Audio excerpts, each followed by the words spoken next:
Yo, what's good, YouTube? It's boardzy, and this is going to be a truly shocking one. I have three non-plastic mice that rival classic shapes. First is the Strider from WLmouse. This one just showed up unannounced yesterday, and it's their take on the Endgame XM1 shape, but it comes in at 47 grams, and it is slightly different, but it's not slightly different in the way that the Lamzu Atlantis is. And yeah, more on that later, but next up will be the new Pwnage releases, the Trinity carbon fiber composite and the Pwnage Stormbreaker Max carbon fiber composite. The Trinity, though, this is very interesting. It's heavily requested because this is actually similar to the Viper Mini shape in design. Pwnage years ago, they had the Pwnage Sim 2, which was like the OG Viper Mini clone. And this is just much more true to the Viper Mini shape than the Hitscan Hyperlight is. And this is just being touted as like, oh yeah, this is the Viper Mini replacement. But I will say, you guys know that I don't really recommend non-plastic mice if they're at the same weight as a plastic mouse. And something like the Hitscan Hyperlight, solid sides, 40 grams, the exact same weight as this, which comes in at 40 grams. They do have a version with cutouts on the side, but they were smart enough to not send that one to me. So that one might be a few grams lighter, but yeah, this is advertised at 37. I'm not sure which version, and it comes in at 40. It is the end of the world. But yeah, while the Trinity does look like a great deal compared to like the $300 49 gram Viper Mini Signature, it is worth noting that you can find something like the 35 gram ATK F1 Extreme for under $100, or even the 31 gram G-Wolves Hottie S Ultra for like 120. So these light plastic mice do exist. I'm not in love with these like carbon composite mice. Like, wow, this dropped a year and a half after Final Mouse initially did, and it has the same issues with like a flexy bottom panel and gaps in the seams, like with where the bottom and top shells connect, that the original Final Mouse had. Like, I can't really be impressed by this. Along with like a ton of side button wobbling and just like a cheap side button feeling, which I mean, I kind of just expect every mouse to come with this, and this is a shape that's a bit too small for me to use in Fortnite anyway. The Omron optical implementation, and this is something of a nitpick, but this is a small mouse, so if I fingertip and press a little bit farther back, the tensioning is just off. Like, it's pretty heavy, so the only time I find it like satisfactory is when I'm pressing towards the front for claw grip, but it's just like a much worse Omron optical implementation than something like the Strider. I think you can physically see how this has a lower travel distance, like a sharper rebound. I'm not saying this is like an amateur offering, but it's just clearly, it's not the highest effort, most max passion mouse. Yeah, at the same time, it's a solid performer, and I think it's only a few tweaks away, but I just don't think it really currently justifies a premium over something like the ATK F1 Extreme, which is going to have a lighter, just better button feeling, in my opinion, better side button quality. But yeah, one thing that Pwnage definitely has to get credit for is the adjustable sensor position, and I would say this is arguably even bigger on the Stormbreaker Max. I did obviously raise it a little bit on the Trinity, though. And the point is, you can find it and get your ideal sensor position, whether it's a bit higher than your thumb. Just the default position is not bad. I left it standard on the Max, but this addresses one of my issues with one of my favorite ergos, the Death Adder V3 Pro. It just has this low overall sensor position, and there's not really anything you can do about it. But with Pwnage, of course, you can get a higher sensor position on an ergo, which is just very rare to see. You can push it back, obviously, but I'm not in the business of doing that. And yeah, in general, I just feel like the Stormbreaker Max is a bit better overall than the Trinity. The button feeling is definitely improved as well, which makes me think it's just like a shell design thing or something. I mean, these buttons aren't terrible, but when you compare it to like a high quality mouse, or just like even an average plastic Omron optical implementation, it's just a little bit, it's a bit nicer than this. I mean, yeah, it's possible that I'm too hard on these mice, but a few of the recent hyped up non-plastic releases, the WLmouse Ying and the Pwnage Trinity, I just find them a bit less impressive than like the Pulsar Crazy Light X2 Mini or the G-Wolves Hottie S Ultra. Even the ATK F1 Extreme, as I mentioned, not to beat a dead horse. But yeah, I will do a full review of that mouse at some point. If you guys have any other questions, let me know. But yeah, the Stormbreaker CF Max, this is definitely in the size range of something like the Death Adder V3 Pro. It does feel in hand larger than the GPX Dex, and it's way larger than like the average EC2 clone, the Stormbreaker, anything like that. So this is a truly large mouse. And yeah, as you can see, pretty much every dimension on this is going to be larger and more filling compared to something like the Vaxi E1. Even the GPX Dex, like, it's a different style of shape, but it's going to have a larger in-hand feeling. So if you've been waiting for like a large, lighter Death Adder V3 alternative, mainly, I would say this is your option. Once again, it's advertised at 45 grams on the website, comes in on my scale at 48, I think, so it does still have a very, like, not dense whatsoever, very well balanced, almost like hollow feeling. It really does feel very impressive for a larger mouse under 50 grams with solid sides. I mean, just a generally solid shell. There's not much for me to complain about with this.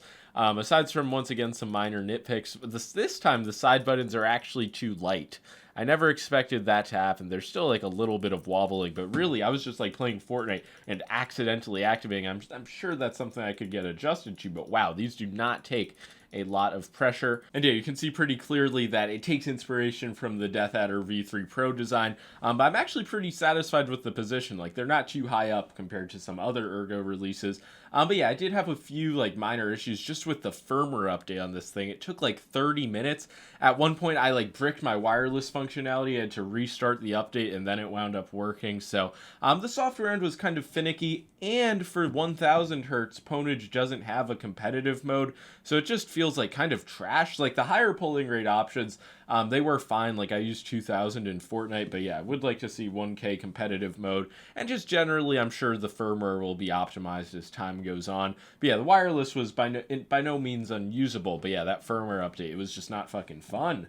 The coatings on these mice are not anything to write home about. I would say this is around as slippery as like the Batch 1 ULX, the sides on the Stormbreaker CF Max.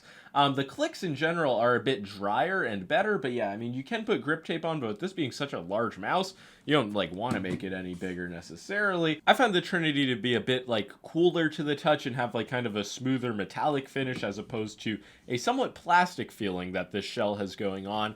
Yeah, a mouse this compares to is like the Pulsar X-Lite V4, the large size, but that is definitely a few grams heavier. It has a nicer coating. It's all plastic. It's cheaper. So these are some things to compare, but for a large non-plastic mouse, this is probably one of the better options on the market. And yeah, that's about all for my initial impressions on the new Pwnage mice, but I will give them credit where it's due. Like, there is very minimal side-to-side wobble on the main clicks of either of these mice, so clearly they do have some mechanism in play for reducing that. Yeah, I definitely feel that, like, in comparison to other options in its category, the Stormbreaker CF Max is a stronger option.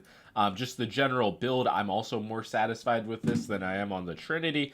And yeah, the bottom panel on the Trinity is really like, it's just concerning, and I just feel like over time, like, some creaking or flexing could kind of develop. So yeah, compared to the tons of options sub 40 grams, I don't think this one really stands out, but after some more testing, I will post a full review. And now the Strider.